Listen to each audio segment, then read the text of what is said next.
Hello, folks. This is Joe from MIGeekScene. I'm here with Tony McKay, one of the co-founders of an awesome podcast called Drunk on Comics.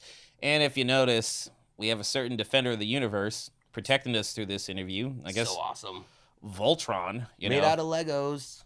that Tony was so proud of that he really wanted it included in this interview. And, I have to adhere to the writers in the contract that the guests put out. And, This was my one rider that I just needed to have. I just got it this past week, and it really shows my geekiness. no, man, it's great. I watched Voltron when I was growing up, and I didn't realize that it was an anime.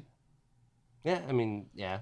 So I thought Voltron was a pretty cool show. Well, even the new one that they have on Netflix now is pretty amazing. Haven't watched it, but I've seen some cosplays from it. That's really good. Okay, but we're not here to talk about Voltron this entire interview. We're here to talk about me. Yes. Which means, why do I need it in the background? I don't know. So, all right. I mentioned at the beginning of this interview, probably, 3 seconds ago or 2 minutes after the Voltron talk, that you were one of the co-founders of the awesome podcast, Drunk on Comics. So what is Drunk on Comics? Well, as you had said, it is a podcast. It is a state of mind. It is really everything that you can try to make the nerd culture, but cool. That's where it kind of started. The term Drunk on Comics really came from me and one of the co-founders, Derek, being at a bar every Friday night and talking about comic books. And we thought, hey, maybe people would want to listen to our input. With that, we tried to make it a little more adult oriented and be very knowledgeable on the facts of what we knew about comic books, but really have fun with it. Make it seem that it's not the people that are in their parents' basement type thing. It's something that even people that go out drinking, people that play fantasy football, jocks, I was going to say nerds, but that obviously is included, but bankers, people that have multiple different job levels can still enjoy nerd culture. But it has a primary focus on comic books, correct? And drinking. And drinking. I mean, I guess that separates you from all the other podcasts about comics. Drinking. No, it's comics or drinking, not comics and drinking. Well, there's a couple podcasts that we had seen at the time that, because we've been doing this now for 6 years now, and when we were researching, some names and everything, we knew we wanted drinking to be part of it. We wanted to be a 21 and up type podcast. And with that being said, we came up with a lot of different themes of how we could pair drinking within our podcast and what we do. So when we came, I wanted to call it Drunken Hangover just because I thought that was kind of a cool name, but we saw that some of those were already taken. And just Drunk on Comics was as if we read so many comic books, we get drunk off of reading the comic books. So a little play on words. But really, we wanted to pair up, like I said, doing a drinking themed as well. They have Shots of History, they have Drunken History, they have all these other shows now that have started coming out. We were one of the first, though, to start including drinking within our hobby. So why comics? Oh, God, I love comics. Growing up on comics. And, and not just comics. You can pretty much have any convention, and they've pretty much turned into a multimedia plethora of variety of any sort of nerdiness. Comic books is obviously the quintessential heart of it all. I guess with the respective conventions, you can go to anime convention. Obviously, anime is that, or a BotCon, and robots are there. But those would also come from the love of like Transformers comic books back in the day. So, comic books is really, like I said, the lifeblood of nerdiness, and I have a lot of nerdiness. When you look around my house, that is really who I am, and I just enjoy reading. I love art within comic books, but I love the story a lot more, sometimes less than others, depending on the event and which publisher is putting it out. But really, when it comes down to it, I love reading, and I've always loved fantasy, and comic books really is an escape from the real world. It's getting into the mindset of what could be and what you wish it could be. I agree with you on when it comes to comics. I thoroughly enjoy them too. I love a good story and I love art, and I figured that's probably one of the best combinations of art and stories would be comics. I mean, the next step up would be animation, but you can't carry around animation in your hand as much as comics. You don't have. I mean, yes, animation is very accessible now, especially when we have our phones and stuff like that. But you could, like, if the phone dies, you could always have that comic in your hand and read it. That's very. I mean, and I guess that also goes into having a brother who is really only a year and a half younger than me. I mean, he's technically means he's my younger brother, but he is. I wonder who that is. A certain Matt McKay. Yeah. Oh, how do you know? You stalking my family? Oh my goodness! So it doesn't hurt the fact that I've known you for like well over a few decades now. Yes. Matt's a cool dude too. Yeah, and he also started off the show with us as well because I wanted to do something with my brother. And growing up, as you were saying, it's something easily passable to each other. Having the comic book that I'd pick up, hey Matt, here you can read this one. We were able to split our allowance and get more bang for our buck because he would buy some. So smart. I would buy some, and then we switched, and then it gave us more things to talk about and bond over the years. So it is, comic books is really, it brings people together. So you mentioned that both Derek and Matt used to be on the show. So who's your current host with you? Co-host, should I say? So originally, like I said, it was Derek, Matt, and then our other friend Kevin. Now it's it then went to other Derek. There was another Derek that joined. Our friend Adam was also a co-host, and then as well as Linz. Linz is still the current co-host. We also had her boyfriend Josh on for about half a year to a year. But Linz is in it for the long haul. We talk about it all the time with some of the previous co-hosts having gone on to have families or do other things. I love doing podcasting. I love the people I get to meet. This is my first ever getting interviewed type thing, so it's kind of crazy to be here with you and the success that you have had. Oh, whatever. Far from it. Success. Hey, well, you have had success, and like I said, the interviews that you do really well. You actually do research. I kind of just wing it with some of the people that I have interviewed. I kind of have that more laid back style. However, with going back to your question, Lynn's being a co-host, she loves doing everything, but she also doesn't always like the limelight. So that's one of the reasons why she didn't want to join. She's like, you have at it. You go have fun with your friend and get interviewed, and I'll listen to it later. So. Oh, cool. Because I did not do any research on you at all, Linz. I've only met you like 3 times. In fact, I don't even recognize your face if you walked up and talked to me. Oh, you would. Linz is too cool for school. Oh, yeah. That's the real reason. She big leagued me, folks. It's like, get 6,000 followers first, and then we'll talk. No. No, I mean, like, no, every time I've met her, she's always been super nice to me, so I do appreciate that. But you've mentioned that you've interviewed people and stuff like that, so that brings me to my next question, Mr. Psychic. Favorite guest that you've interviewed? Oh, man. One of the people that I love interviewing all the time, and I mean, I guess I wouldn't say favorite, but he was one of our first famous people that we didn't even know how famous he was getting, is Dirk Manning. He is really well known now in the comic book industry, but when we first started off, he was well known, but his star has risen tenfold within the last 5 years. And the reason why I like interviewing him is because we come up with kayfabe stuff all the time of what we're going to do, setting up the next interview, and then we'll just run with it. Whether it's something where I think my favorite time interviewing him was I told him, all right, what I want you to do is always kind of, I'm going to ask you a bunch of questions, nothing that has to do with comic book industry or anything that you're doing. And you're going to start answering it, but you're going to try to keep bringing it back somehow to your new comic books and what you're doing. And then I'm going to cut you off and go, yeah, but what about this?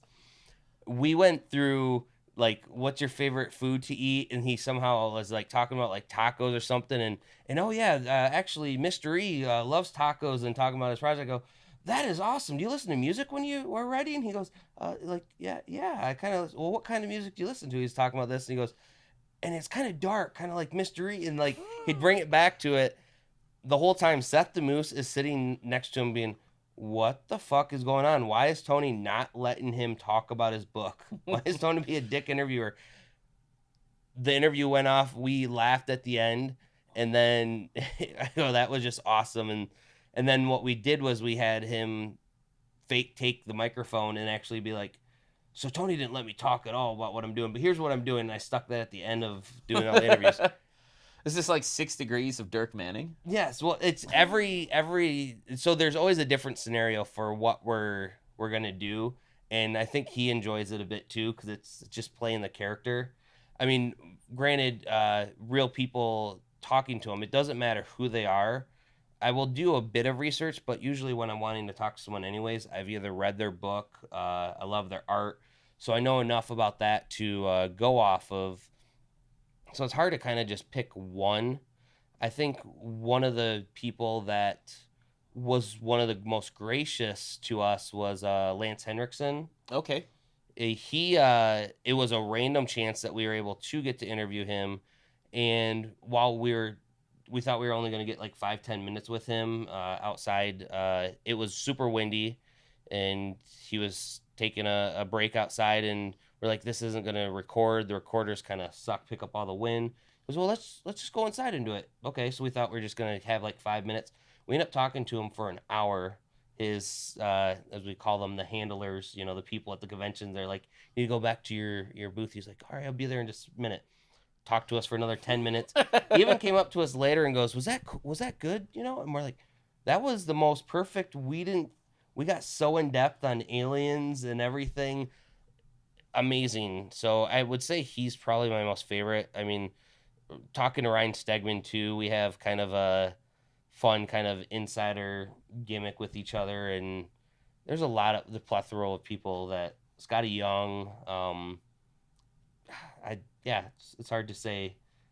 I can just name drop a lot of people that I've interviewed. No, that's fine. I'm you've done a lot. You've been prolific.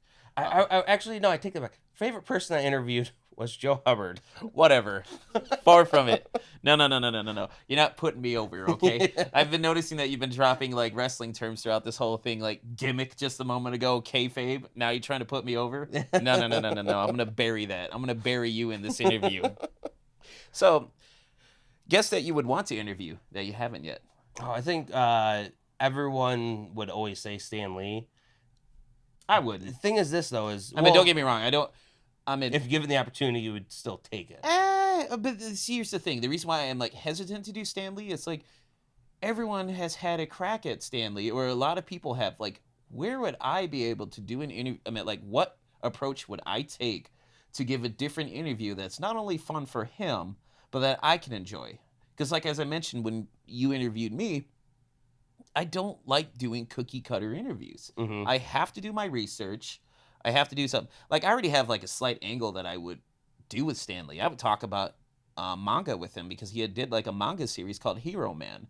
That would be something I would talk with him about, and try to explore that a little bit. Even if it was like a 5 to 10 minute ditty, I got to talk to Stan Lee about manga instead of comic books and stuff like that. Ooh, what's your favorite character? Ooh, what's your favorite cameo in the movie series? Like, that's been done to death.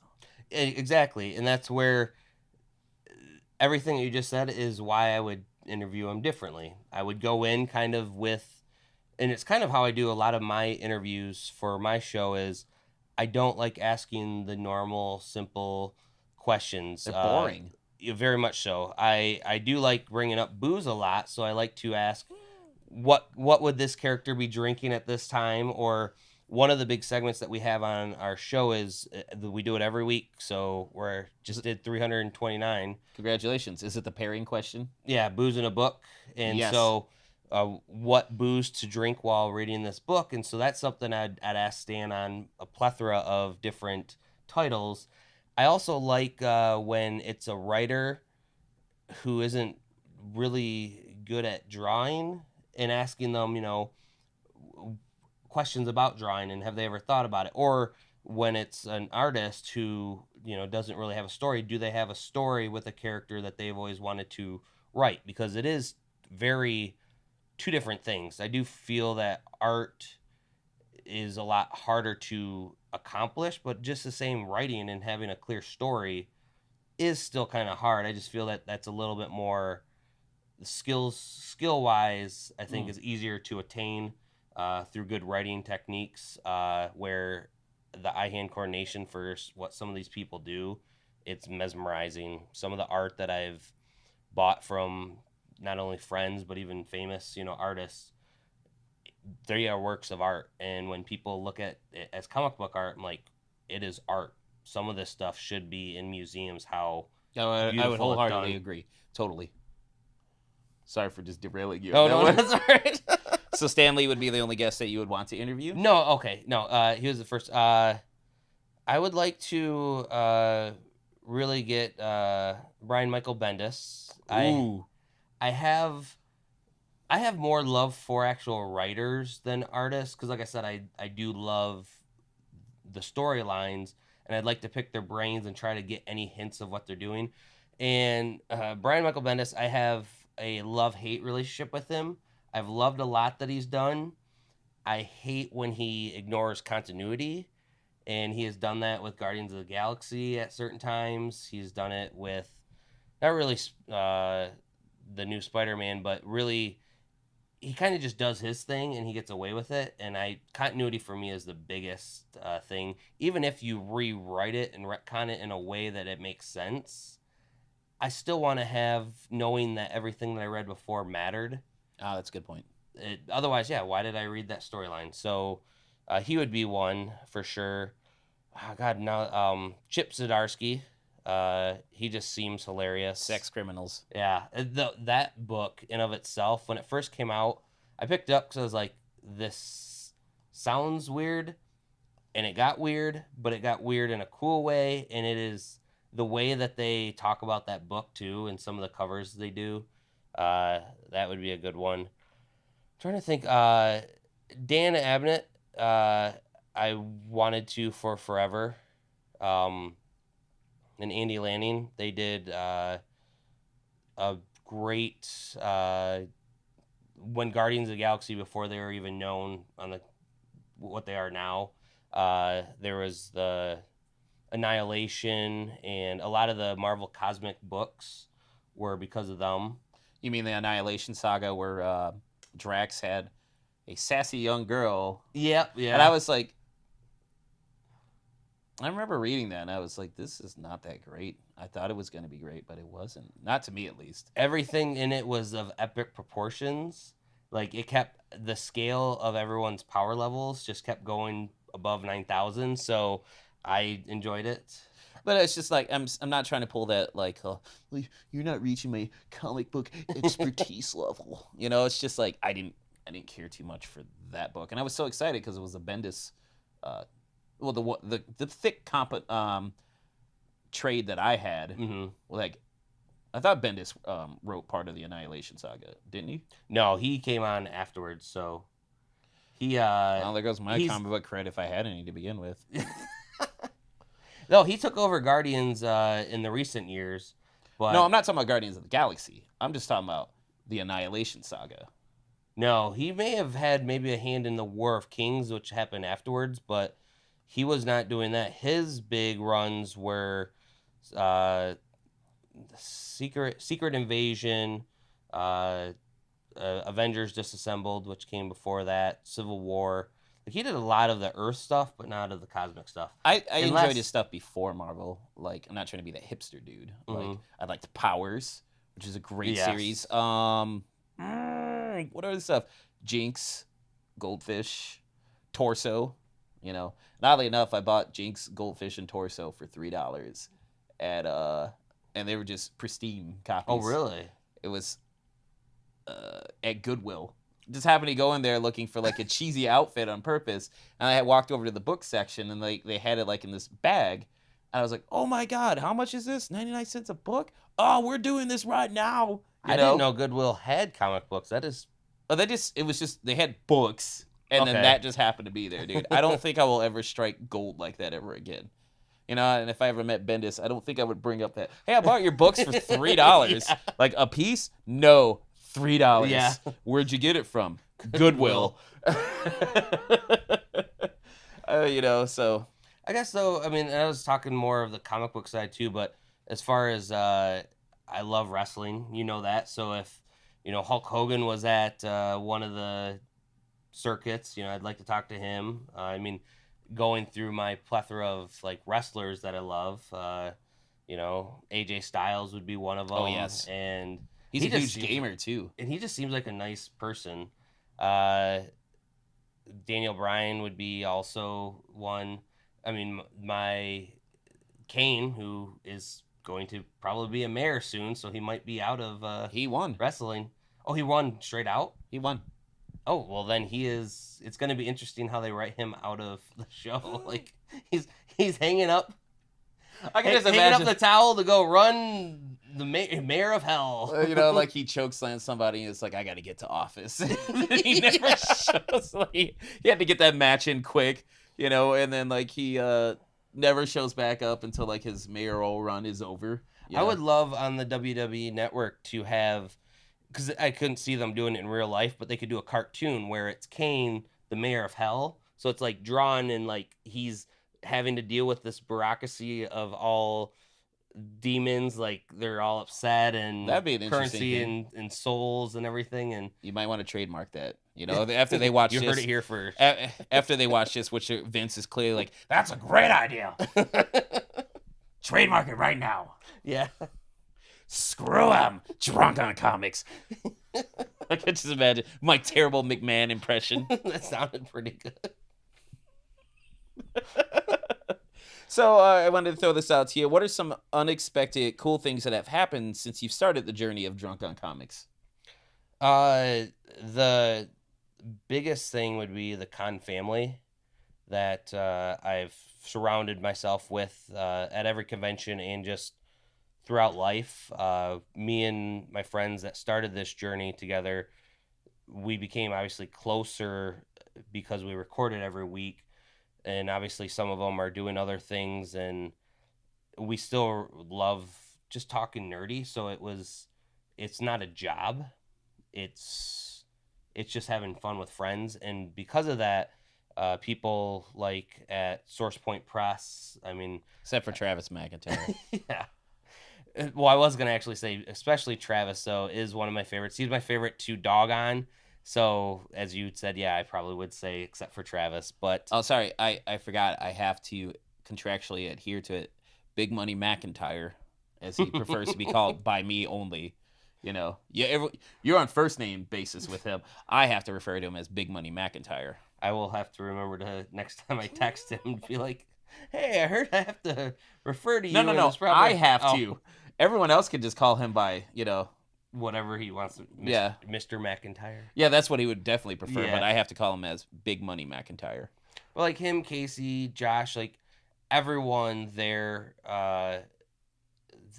to the people that aren't even with SourcePoint, but we know who we are. We, every year, especially at one of our favorite conventions that we go to, we have a giant dinner where we all go out, and there's about 20 to 30 of us that fill up this Italian restaurant, and we eat this amazing food, and we hang out with each other at the after parties and everything too, but it's kind of more of a formal just, hey, how has your year been? Even though we will see them at a handful of shows throughout the year.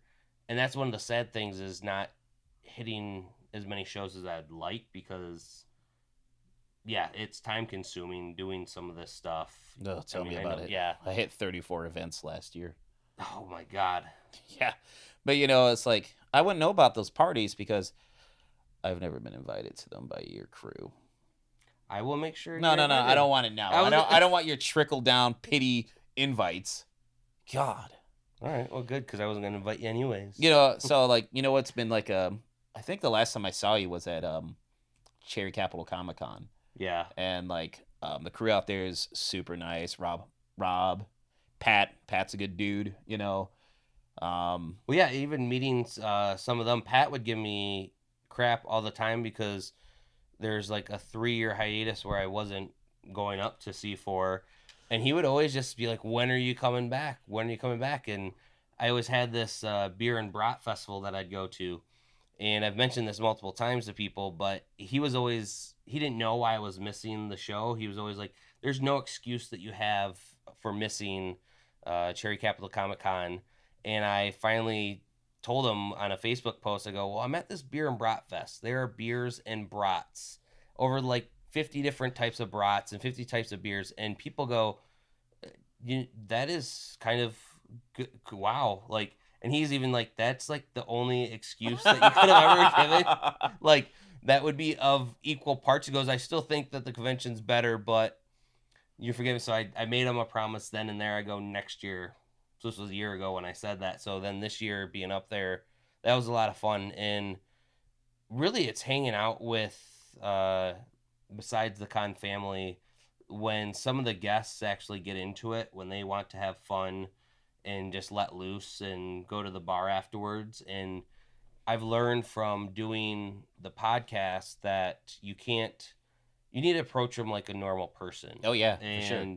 when you do that, they respect that a lot, and they also will sometimes you'd mention at some point that, hey, if you get time, I'd like to do an interview because, well, that is a reason why you want to kind of talk to them, but you don't force it. You don't just say, hey, now can I just interview you, put a mic in their face?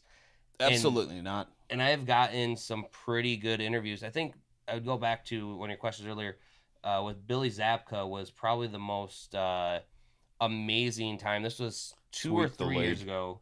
Sweep Yeah. the leg. We saw him the first night. We got there early Thursday, setting up some other people's booths in our booth, and we just asked, hey, if you get time. And then we saw him on Friday again, and he was busy then. And then Saturday, he was sitting out by the fire, and he remembered me and Derek, and he goes, I have time now if you guys want to chat. And we're like, okay. He then approached us, and that we kind of just like we gave up on thinking that interview was going to happen, but we respected him enough. We said, some nice things. We chatted with him at the bar, but not in an official capacity of like doing an interview. And even sometimes you'll have a lot of those stories of talking to people that you don't get recorded, that you're like, it always comes in podcasting. You always say, damn, why wasn't I recording this? But also at the same time, you have that special memory for you, yeah, and nobody else. There was a Bob Camp from Ren and Stimpy. He was going like on and doing characters, and there was like 20 of us around him that it was just nonstop laughing. And that was another one of those times of, why did I not have my recorder on at this time? But still, me and my friends will still talk about, remember that time Bob Camp just started just going off on things, this and that, and it was so hilarious. Yeah, those are memories that are mine to keep, and I enjoy just going to the conventions and having fun. Yeah, I would agree with you, especially like with the Khan family. I've I've slowly been getting to know people more and more, and yes, there's times that I do wish that I had more time to spend with people. I'm bringing back Cherry Capital Comic Con. I got invited to the after party like on Sunday when after everything closed down, but I had like a 2-hour plus drive to make it back home to Grand Rapids. Mm-hmm. And I was just like, oh man, I would love to if I had like teleportation, like, yeah. I mean, even like Pat invited me, which I thoroughly appreciate. Pat, thank you if you're watching this. And Brian O'Halloran was like, are you gonna go to the after party? And I'm like, sorry, dude. It's like I gotta drive back home, And Mm-hmm. he's like, well, maybe next time. And I was like, ah. It almost makes me wish that I would have just put it off and would have went, but that's in hindsight. Yeah, and that's something you learn that after going to comic conventions, that sometimes it's, if you can, take the Monday off just so that not only you can recuperate on Monday, but also when those last minute things happen. I'm feeling that more and more. Like I used to I would go to an event and then I would have like at least one album out by Monday, Mm-hmm. After being in an event like all 3 days, it's just now it's like, oh, the album will be out next week. It's like, where's it, and that works. It kind of works like against me because like I have to admit people's attention spans are short, so it's like it's almost like I should have that photo ready like 5 minutes after I've taken it, But now it's like I put out photos from an event like a week later, and like I see very little traffic. I know these are first world problems, but at the same time, it's like people have already moved on to the next thing. Mm-hmm. So it's kind of hard to do everything by yourself. And like, yes, I have been getting tired. Like after I'm old, after working all weekend, like at an event, and then I gotta go home, and then upload that stuff to my computer so I can then start working on it. But then even then, like at the end of at least a 10-hour day, like at the con, and then I have to do a 2-hour ride afterwards. So like the last thing I want to do is like start working on stuff. I don't even want to look at my computer. I just want to decompress. And some people are like, you ain't grinding hard enough. I'm like, yeah. Well, the thing is this: what we as journalists. I mean, I'm a fan journalist. Yes. I mean, I would like to consider myself a journalist, but since I don't work for any syndicated stuff, I'm a fan journalist. Well, but we're in the media side of things, though. Regardless, we are going around busting our butts trying to set up interviews throughout the day, even some that we don't get that we can set up ahead of time. I have clocked that some days I've walked 10 miles. Wow. Just because I'm going from one booth to the other. Sometimes I'm looking at some of the art and everything to buy too, but really I do more walking around than the average person at these conventions because sometimes I have a purpose, and one purpose is on one side of the hall, and then I have to go all the way to the other to then have that interview that was set up at one because that was the only time that they had free. There's a lot of walking around. So yeah, when you get home, you're kind of dead tired and you don't want to freaking edit. Oh yeah. I mean, it'd be one thing if I was being paid handsomely for Yeah, that. Then I'd be like, all right, we'll get started on this right now, Yeah. But at the same time, it's like you asked me when you did interview me, it's like, there's money in this? I was like, yeah, I made a little bit of money here and there. But let's put it this way, folks. Granted, yes, I do like taking your photo and stuff like that, but it also takes time to edit. So please don't hold your breath for me to put it up immediately because like unless you're like paying me for it immediately, it's not going to be at the top of my priority list when I get home. I mean, yes, I want to give you like that awesome photo or put up that interview and whatnot, but at the same time, I also don't believe in instant gratification. So you're going to have, patience is a virtue that has been dying over the past decade. So obviously we've been talking about comics. I wanted to add a little bit more of your personal side, even though you've shared a lot. Oh yeah, I'm a sharer. First exposure to comics. Oh, I think. Oh, actually, no. I 100% know. Because I was trying to think, like, when you're younger, do you really remember that first comic book that you got? It was actually the Age of Apocalypse storyline was going on. We were at a D&W, a local grocery store, and that's when they used to sell comic books at the checkout lanes. And it was, I think it was Magneto and the X-Men was one of the titles. I can't remember all because that was one of my goals later in life when I was an adult to actually hunt down the whole series. But I got kind of the main series ones and a couple of the other ones. And it had a front cover of, Magneto and his X-Men, which I was confused as hell of what that meant.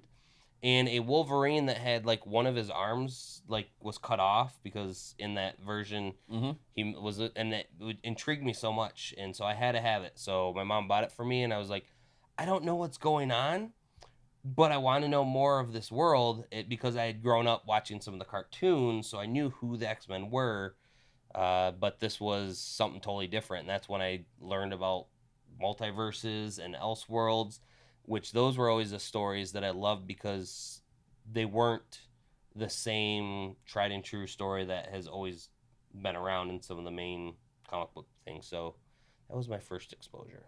Favorite comics then? Not just like, like favorite comics just in general. You can obviously go from Marvel, DC, indie, stuff like that. See, it's hard because doing a podcast, have had to open up my genre of books that I would normally get. Black Science, I love. I mean, I read one trade of that. That was interesting. it's got kind of anything that has to do with my three big things in life for any movie geekiness and stuff is robots, aliens, and time travel. So, and with time travel, also multidimensional kind of thing too. So, Black Science is one of those that, not a whole lot of people have read, but also the main character's last name is McKay. So, I. That's the drawing? Yeah, that's the drawing. Somebody create a comic book with the last name Hubbard, and then I will preach that to the day I die. So that's one of them that's not out there a lot. There was an amazing run of this book called God is Dead, where all the gods came back. Hickman started it. He left it eventually, and someone else took over, and then it kind of ran askew towards the end, but I stuck with it where the Greek pantheon and the Hindu pantheon, they're all real, and they decided that they were going to come and go to war over Earth, and they started killing each other and killing things to where there was the main Yahweh God, and someone actually killed him. It got to a point where, like, it was so crazy that pretty much the world was getting destroyed because of these guys just fighting. It was crazy. It was out there. So you said Jonathan Hickman started that one? Yeah. His comics are definitely interesting. I like the fact that and this is the second time that I've talked about Jonathan Hickman in an interview, because I interviewed an anime voice actor back in June, and I knew that Hickman was one of his favorite characters. Favorite writers, should I say. And we talked about that. So, yeah, Hickman's got some great stuff. East of West. Pax Romana, I want to say that's Romana was like okay, but like the Manhattan Projects with the scientists, that was definitely an interesting thing. Well, his run on Fantastic Four, that I think if I had to pick one comic book, is Fantastic Four, because they kind of do a lot of the interdimensional travel, like I said before, loving it. So a lot of their adventures are all over the place. His run on it was just amazing, and I was sad to see him leave kind of Marvel and kind of go do his own independent work. I would love him to come back, because he was a huge archetype. No, what the fuck? People that make architecture. Archetype? I can't think of the Architect? Word. Yes, architect. The one who does architecture. Like, let's break that word down for a moment. Yeah, we're going to put type at the end of it. No. Jesus.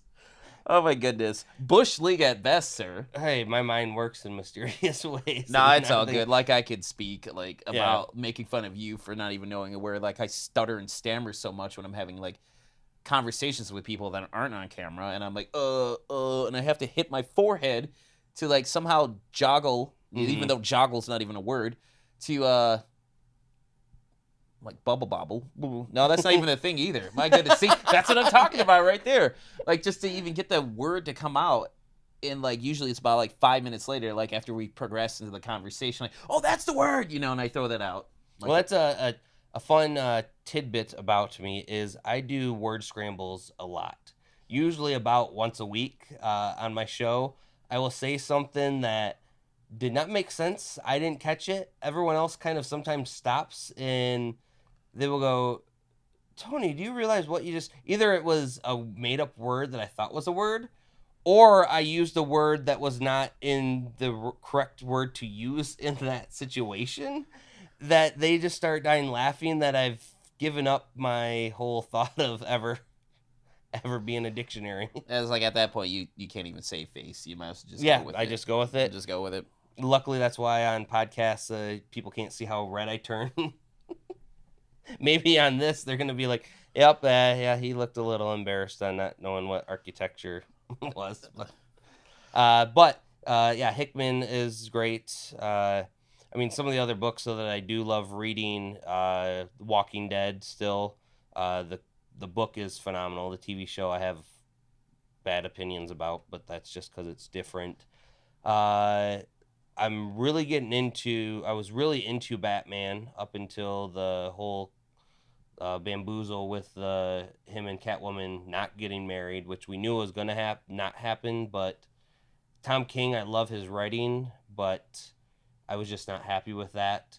Mr. Miracle, who was a character I never knew of before from DC, that run has been great. The new Doomsday Clock has been an actual worthy successor to Watchmen. I've read a few of those books. And I will say the thing that I'm most sad that's ending that I have loved for the last, I think, almost 13 years is Transformers.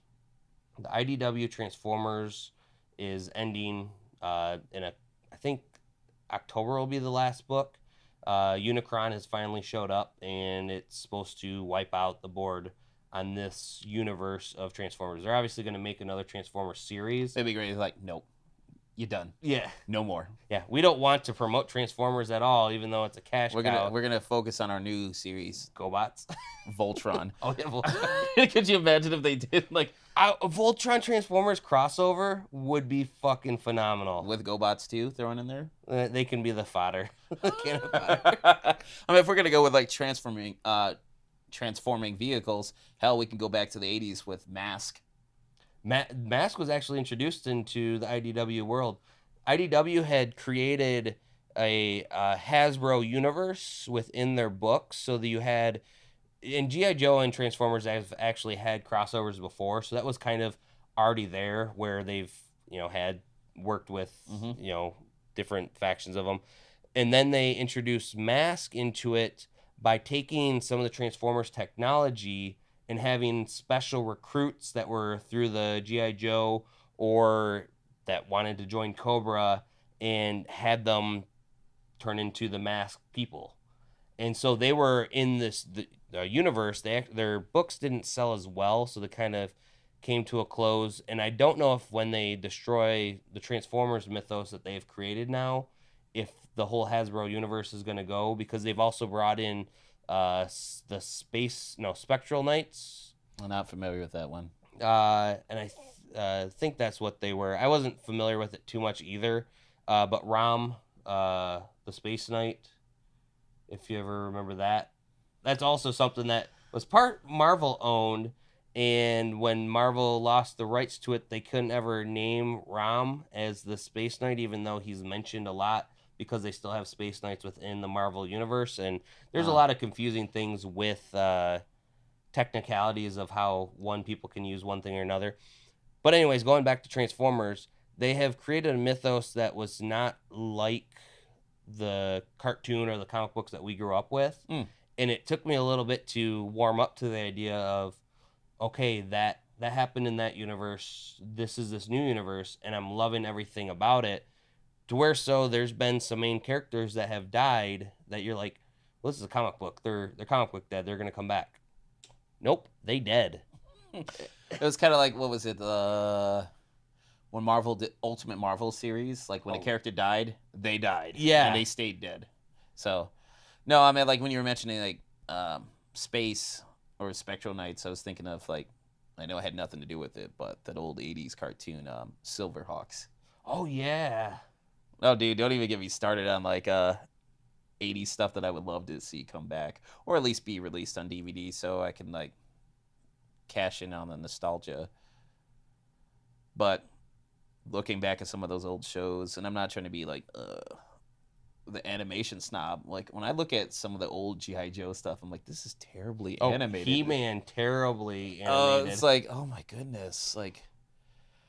And that was like one of the cool things about the 80s, and one of the terrible things about the 80s is like you had an awesome intro that was probably exported out, Yeah. And like case in point, I think like the intros of G.I. Joe the movie was done like in Japan. So that intro was like not just because it was in Japan, but like the intro itself to the movie was amazing, like with animation. And then you get to the movie, it's not as high quality, and yeah. I was having a conversation with I think my girlfriend about how like when we were growing up, granted, yes, they were designed to sell toys and stuff like that. Like Saturday morning cartoons and like our afternoon cartoons were like awesome. They had awesome theme songs. Yeah. And I don't feel like they put in nowhere near as much effort nowadays for the younger kids for like their cartoon shows and stuff like Oh, I that. wholeheartedly agree. I think it's weird too when we look at it. Yes, those were to sell the toys, and now as adults, we still have fond memory of those. So sometimes getting a He-Man action figure, we're like, this is so cool. Certain people that didn't watch it say that's weird, and then they call you a geek or a nerd. And I think that's where we see more of it being acceptable now in the realm For of sure. geekdom. Because back when in the 90s, someone who was doing that, they'd get picked on, they'd get bullied, where it's become more socially acceptable to just embrace it, because a lot more of those people are realizing, yeah, I had a soft spot for Care Bears or something. Oh, And I did. well, I did too, but I'm just saying like that they're less afraid to say that now, when back in the day it was like, well, I got to kind of be, closeted Care Bear person because it's not socially acceptable, when we've kind of popped that bubble to where we can now be adults and buy toys in all the rooms, not like me. No, I mean, I guess I could say I was that weirdo who just never really cared. Like I was like, I love this stuff. I'm gonna talk about it to like anyone and everyone, like anyone that Oh, listen. yeah, for sure. Like when I was growing up, I was like, I didn't care what people thought about me negatively as far as that goes. Like, oh, you like video games? Yeah, they're sweet. Mm-hmm. Anime's awesome. Well, depending on the series, and I'm not even trying to be snobbish or anything like that. Trust me, folks, I am not that nerdier than thou type person. It's just I like certain things, I dislike certain things, just like everyone. Like what you like, hate what you hate. Be respectful of each other within reason. Yeah. Not be like, you like something different from me? I can't talk to you for the rest of my life. And I'm like, have fun being by yourself or in that echo chamber that you've placed yourself in. I've been meaning to tell you something. The only reason why I agreed to this, because I was going to tell you off from that one time way back when we were talking about, I can't even continue to lie. I'm trying to think of something random that we would have talked about back then. Nice try, Tony. Yeah. I was going to say, Well, I was like, did I offend you back then? Good. That's all I have to say to that. So I wanted to bring this up. You've collected comics. Mm-hmm. Prize comic. What? What is your most cherished comic that you own? Oh, that is easy. That is something that I found out a couple years ago when we had tornadoes come through. It was the one thing I grabbed from upstairs and brought into my basement. Because I thought everything else could be replaced, and I probably in my nerd collecting so I love props and getting, replicas of things and stuff that usually adds in value over time because they're collectibles. The one thing that I was like, those could all be replaced, but it can't get replaced, is my Fantastic Four, number 48, which is signed by Stan Lee. Oh, okay. It is the coming of Galactus. It is the first appearance of Galactus and Silver Surfer. It is one of the most sought-after books outside of number one. Right after this one, too, is when they introduced Black Panther as well. So that's another one of the series that I wanted to. Like I said, I love Fantastic Four. I got these on a steal. I got not only 48, but 49 and 50, the three of them that create the whole coming of Galactus and the Ultimate Nullifier and the Watcher and everything. Yeah, I love, and I've one of my dreams was to collect all the Silver Surfer comics. I have a ton of them, but some of them are key issues, hard to find, because I think Silver Surfer would probably be my number one favorite character outside of Fantastic Four, but because he started in Fantastic Four, they're all mushed together. I don't hear that often, like when I talk to people about their favorite characters, that Silver Surfer comes up. There was just something about him that he was a Superman archetype of super good, but what he had to do was terrible, and I thought that made a compelling character, especially when he would seek out worlds then that didn't have life, or when he then was able to break free of Galactus, and then also understanding that Galactus is a needed part of the Marvel Universe to function, because if he doesn't destroy certain worlds, you come find out Celestials and all this other stuff, that he's one of, not an elder of the Marvel Universe, but really there is always a Galactus in any of the Marvel universes, and the Living Tribunal just kind of says he's needed for reasons, I guess. I'm pretty sure like the people that are being consumed to death feel like, Yeah. yeah, you know what? Like, I totally agree with you, Living Tribunal. Thanks. Can't wait for it to happen to you to get your thoughts on the whole subject. Yeah. So, I take it the Silver Surfer comics that you don't have would be Dream Comics for you? Yes. Okay. Underrated comic series. Ooh. Whew. I'm trying to think of which one series that I've read that a lot of people haven't, and Or something that you've enjoyed, but other people like, I don't get it. probably I would say The Wicked and Divine. I know some people have heard of it, but I don't think a lot of people have heard of it. Isn't that by Gillen? Yeah. About like the 12 gods that I just That come back as rock stars. Yeah, I just read like the first omnibus of that. Like literally turned it in last week. It is really, really good, and the writing is phenomenal. And like I said, I like when certain writers are world builders.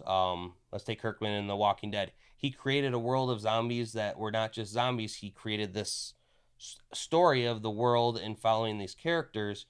So going to, or Hickman when he does his stuff. So going to The Wicked and Divine, the mythos of the gods and how they come back. I can't remember, it was 80 or every 100 years.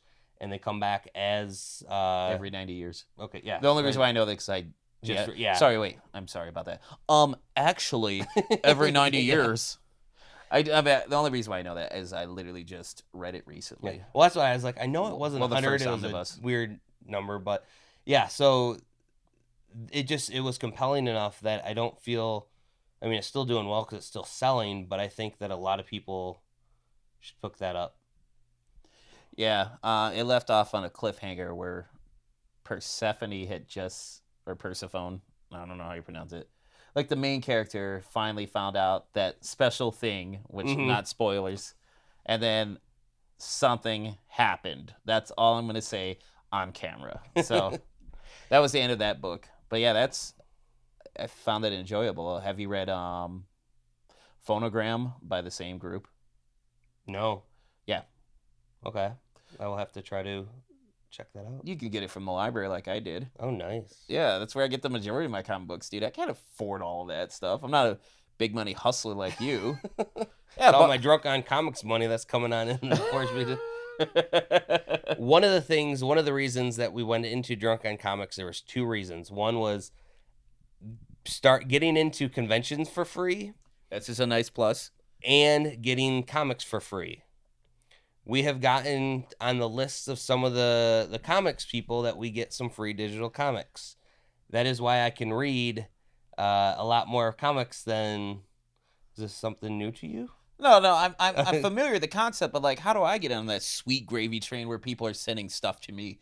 I don't go to just strictly Comic Cons, anime, steampunk, Renaissance. I mean, yeah, I get into a lot of these events for free, but I'm not getting like free things to review and stuff. I would love to have like a sweet deal with like Funimation where like, hey, check out this anime before everyone else, or here's a free yearly subscription. Yes, no, I don't even get that. Or hey, here's a free yearly subscription to, what is it, Marvel Now? Was that the name of the app? Oh yeah, that one. Yeah. Yeah, I would like to have that too, but no. I'm not drunk on comics. Royalty. It's not what you know, it's who you know, Joe. I will introduce you to some people that I know and maybe hook you up on that gravy train. But when you get these things, do they expect like a review in return? yeah, and they don't expect, we'll get each week we'll get what comes out, or we do get them sometimes in advance for review copies, and we will review them. We'll do there's certain things and rules of what we can say and can't say in advance, rules of things. We don't do it every week because we kind of do what we do, but it's nice that we'll do them every now and then. And yeah, also to be honest, yes, it'd be nice to get like the sweet free stuff. I would definitely love to get like video games in advance and video game systems, but I don't really have the time to like play all this stuff. Yeah, or read all this stuff. Or that watch. is one of the big things that sometimes sucks. Every Wednesday, going to the comic book shop, because we're not on the big 3. So Image, DC, and Marvel, we don't get. Pretty much everything else we get. Yeah, but you get like awesome stories from like indie platforms too. Yeah. I mean, well, Vertigo is an offshoot of DC, isn't it? Yeah. Yeah, but Vertigo is one of my Oni favorites. Press has some great stuff. Mm-hmm. So, and that's what now DC has their Black Label coming out, where they are having Sandman books, I believe, and Sandman is having 4 new books coming out in the Sandman universe. And is it going to be done by Neil Gaiman though? Yes. Well, yes and no. He is the architect. Damn it! Wow, that's a callback that didn't really get called back. It failed horribly, sir. He's overseeing the 4 books. He's he's doing plotting and everything, but they're actually teams on the 4 different books that are going to be following. Okay. Kind of like what James L. Barr did with like some of his Crow comics that were like spin-off stories but set within the Crow universe. He was like overseeing everything, but he wasn't necessarily writing it himself. Yeah. Okay, I can see that. So, and that's starting actually, I believe this week or next week that they are starting to come out. And I would say out of a series that is well talked about, but I don't think enough people have read it as much as they should. What, the Sandman? Yeah. Oh, for sure, dude. I've talked to many people that they read the big 2 comics. They'll read Batman, Superman, Avengers. They don't go outside of the realm to read some of these other classics that... Oh, dude, I was one of those people back in the day. And I think, isn't he our mutual friend, Charlie Clapp? Yeah. He tried introducing me to like the Sandman and stuff like that. But I was like, no, I just want to read superhero comics.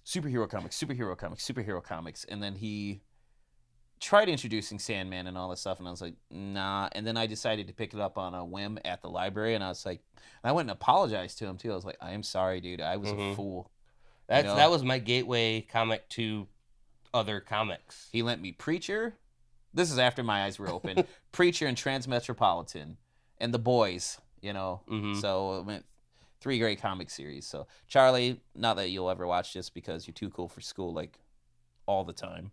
Thank you for opening up my eyes even more after they were opened up. From Sandman Lucifer, I got really into the Lucifer series by Mike Carey. Yep, and that was amazing. That came out again, and then they canceled it. But from what I heard, within the Sandman universe, there's going to be another Lucifer book. Oh, okay. And what I love that they just did with the recent one, I think it canceled about a year ago-ish this time. It only made it to 20 issues, and you could tell that they rushed the ending, but they tried to wrap it up in the last 2 issues as well as they could. It continued on from Carey's work before, so it wasn't a reboot. It wasn't it was a soft reboot. They had some characters, but all the adventures that happened in the original Lucifer series happened, and they even revisited some of the characters from it because continuity counts. It's the most important thing. So any writers out there, stick with continuity. For sure. So I'll ask you one of this last question before we wrap up this interview. I could be here all day. Yeah, well, you know how long it takes to export this stuff? Oh, shit. I mean, oh my goodness. Like, one of my interviews, because I guess I have like an older computer, the first time it was running through, it was like 13 hours just to process the whole thing. And then just 5 minutes before it was done, it was like, you don't have enough space. Oh, I was like, are you kidding me? I was like, are you kidding me? I was like, I have 13 gigs worth of free space. That's not enough. I was like so livid. So then I redid it, and it took 16 hours to do. Damn. I'm like, no. That's the problem with like doing an interview in 60 frames per second. Because that's the only option my camera has is 60 frames per second. So it is what it is, but But one of the questions I was going to ask you as we're wrapping this up, and I would love to do this. I do enjoy this. We can always go back on your podcast one of these days and talk more. Best comic book adaptations. Like into movies or TV shows or Anything who? that aren't other comic book adaptations. Well, Movies and TV. that okay. That I highly well, at the bottom of that pile would be The Walking Dead. I don't think that it adapted that well. What is I would say one of my can't say favorites because they all kind of blend together, but I would say who? God, I keep going. I would have to say Daredevil on Netflix. Oh, that's a good series. Is great, and they've nailed it so well with having a balance between Matt and Daredevil, like the night and day situation there. I think that's great. I mean, you can never go wrong with Batman the Animated Series. That's what I was gonna say. There's probably not a person out there that wouldn't say that was a great representation of Batman. I know that it's not a great representation, but I have a soft spot for the old X-Men show. Oh, I loved it. I thought it was great. It. But when you rewatch some of the animation now and realize why they had some characters that would show up in one episode, not the other, and continuity of certain things, you realize that it was a hodgepodge of behind the scenes, like it could have been better type thing. But I still have fond memories of it as a kid. But yeah, I would have to say the Daredevil show, although I just finished Cloak and Dagger, and when I originally heard that it was going on, I believe it was Freeform, it was on Hulu that I was watching it, they were talking that it was going to be a teen type show. And I was like, I don't want a young adult Cloak and Dagger. They are adults in the comic book series. But then I'm like, I need to do this every now and then. I need to be like, woosha, like get it out of my system, be like, things can be different on different platforms. And it was a hell of a show. There was probably more murder in that than I feel like the Netflix shows. And it really got to the heart of Cloak and Dagger. And also Runaways was also really good. Just they're killing it on shows now. So yeah, that's my long answer. No, that's fair. That's fair. I mean, I too was like that, where I used to be like, well, it's not sticking to the source material, but then I was like, take a deep breath. This is just, look at this as an alternative universe of the property that you're watching, and it made it a lot easier for me to accept these things and then start to enjoy them. Some of them are hot garbage. Others are excellent. Yeah. So just let go of the reins and just... that is exactly what I have done through a lot of things. Even within so much, they've done a killer job in the MCU. But there are slight things that, like, Ultron wasn't made by Tony Stark. And I had a big hard time, because I'm a big Hank Pym fan, that was something they did. But then I go, but it's a different universe. Yeah. And once you just say that, you go, okay, everything's good. I can enjoy this for what it is now instead of what I want it to be, because I'm not the writer, I'm not this and that. I think the only thing that I think I would be better than the actual writers is WWE, but I think that's everyone at home. But don't even get me started on that. I know. Damn it. Hire Tony McKay right now. I've been listening to this. What is this? Comics Drunk Podcast is great. Do it, Paul. Do it now. And then have him sign over those rights to the Kane the mayor. Yes, the mayor of hell. This is what we're going to do. We're going to get him in, get him to sign over the rights, and then we're going to fire him. Yeah, that would just be so ridiculous, dude. People are going to be like, when they're listening to this, they're going to be like, what the hell is wrong with them? God, those wrestling dorks. Yeah, dude, pro wrestling can be sweet. Yes. Not necessarily WWE for me. Yes, I'm going to have to be what my friends would call Indie Joe, But that's a story for another time. We should definitely talk about that. Oh, for sure. at another point, not in this interview. So we're wrapping this up. So where can people find you online if they wanted to? So we own our website, so drunkoncomics.com. Ooh. We that was one of the first things that we wanted to do, is have actual proper site. A lot of people that do podcasts, there's a lot of free places that you can go that you can set up. I mean, we're on iTunes and Stitcher as well to download the cast, but we wanted to have our own space that if we were to grow, we own that rights. For sure. Drunk on Comics on Twitter. Linz does more of that than I do. And then we have our Facebook page, Drunk on Comics. That I do a lot more of, just sharing I've noticed funny memes and just it being joyful, and yeah, they're good. I'm not gonna knock you for it. Mm-hmm. Memes. No, so how often do your episodes come out, though? I probably should have asked that at the beginning of the interview. Boy, I'm a real pro. We are weekly. There has been, probably I can count on my one hand the amount of times that we actually didn't get a podcast out. Sometimes when it comes to convention season, we will have Seasoning. Yeah, we will have two, because I'll have like extra ones that I'll put out, and we always get our main one of doing some comic book reviews and some of the news that happens during the week. Usually our interview ones are bonus episodes, as we call them. We actually never counted those bonus ones for the first 3 years. And so our number of episodes are actually probably higher than what we talk about now. But we then just started, every single one that we post, we now number in our catalog of things. Okay. And, so like I said, we rarely miss a week, and if we do, that's because there was either a snowstorm or me and Linz were both camping and couldn't make it to record. So, yeah. All right, and final question. What would you like to say to your fans throughout the years? Thank you.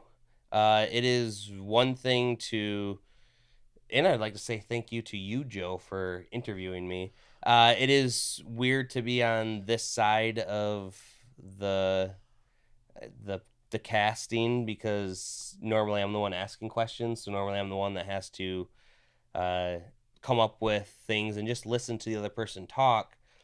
This was interesting because it was just me just rambling, and I hope I answered most of your questions that I could have. But I would say for the fans, though, too, it is so crazy to actually have fans.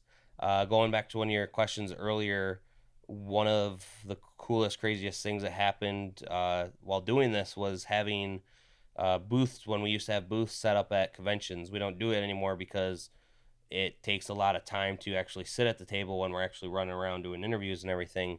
And we had fans come up to us and say they loved listening to the show. Linz is a perfect example. She was a fan of our show, randomly ran into us on Kevin, who was a former member's bachelor party. This chick randomly outside of Stella's downtown goes, "Hey, are you guys drunk on comics?" And we were like, "What the fuck?" And it was so surreal. And she goes, "Oh yeah, I'm a fan." And then we invited her to come on the show.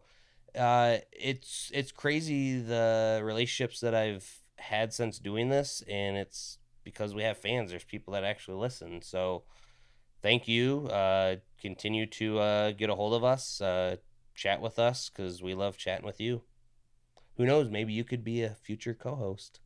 Yeah, I'm not doing that. I got enough to do as is. Well, Tony, thank you so much for the interview. Thank you, man. Folks, this is Joe from MIGeekScene here with, Ultron. And yes, I guess, Tony of Drunk on Comics. Take it easy. Sweet. Ooh.